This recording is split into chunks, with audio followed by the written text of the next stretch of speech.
Halo semuanya, perkenalkan nama saya Raymond Fernando dari kelas 10 TKJ. Hari ini saya akan menjelaskan tentang hasil analisa SWOT yang telah saya rangkum dan saya pelajari selama ini. Baiklah, SWOT merupakan singkatan dari Strengths, Weakness, Opportunities, dan Traits. Menurut saya dengan kita membuat atau mempelajari SWOT ini, kita dapat mengetahui apa saja kelebihan dan kekurangan yang ada dalam diri kita masing-masing. Dan juga SWOT ini dapat membantu kita merubah apa yang buruk dalam diri kita menjadi hal yang baik. Baiklah, yang pertama saya akan menjelaskan apa saja kelebihan dalam diri saya. Pertama, strengths atau kelebihan saya yaitu yang pertama, saya orangnya terbuka.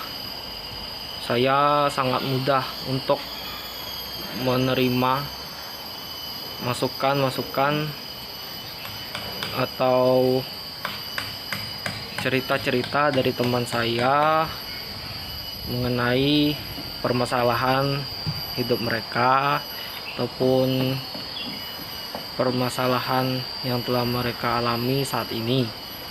Saya juga dapat memberikan solusi apa saja yang mereka perlukan untuk menjadi lebih baik lagi. Baiklah, yang kedua, saya orangnya mudah berteman. Saya mudah berteman terhadap orang yang baru saya kenal, misalnya saat memasuki sekolah yang baru, saat bertemu dengan orang di jalan ataupun di tempat-tempat umum lainnya. Yang ketiga, saya orangnya kreatif.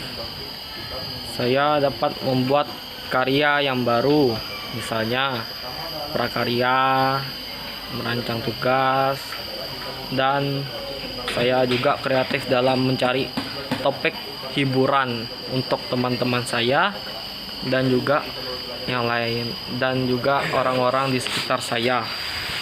Baiklah, yang keempat, saya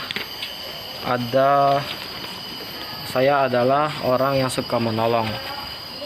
Saya suka menolong tanpa membeda-bedakan apa pun rasnya, sukunya, agamanya, dan golongannya. Baiklah, yang kelima, saya menyukai hitung-hitungan ataupun biasa disebut matematika.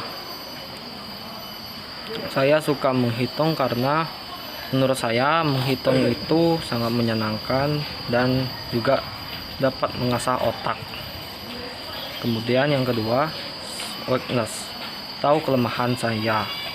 Yang pertama, saya sulit untuk memulai pembicaraan. Saya untuk membuka suatu pembicaraan terhadap seseorang itu sangat sulit, karena saya tidak tahu topik apa saja yang akan saya bicarakan terhadap teman maupun orang yang ada di dekat saya. Yang kedua, saya orangnya mudah emosi. Saya orangnya emosional dan saya paling tidak suka diganggu ataupun dijahili oleh teman-teman saya ataupun orang di sekitar saya. Baiklah, yang ketiga, saya sulit untuk mencerna informasi. Saya memang agak sulit untuk mencerna informasi yang saya dapatkan, baik itu dari internet maupun pembelajaran di sekolah. Tetapi saya tetap berusaha untuk mencerna apa yang telah saya tangkap dari informasi-informasi yang telah saya dapatkan.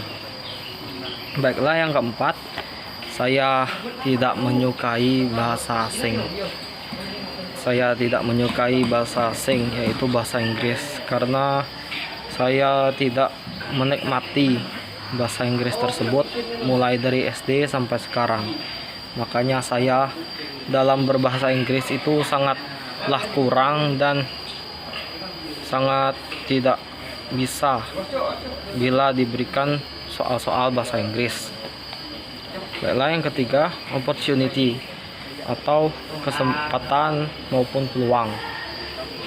Menurut saya, opportunity yang dapat saya dapatkan dari apa saja yang saya telah jelaskan di strengths dan weakness adalah saya dapat membuat usaha sendiri ya, karena saya orangnya serius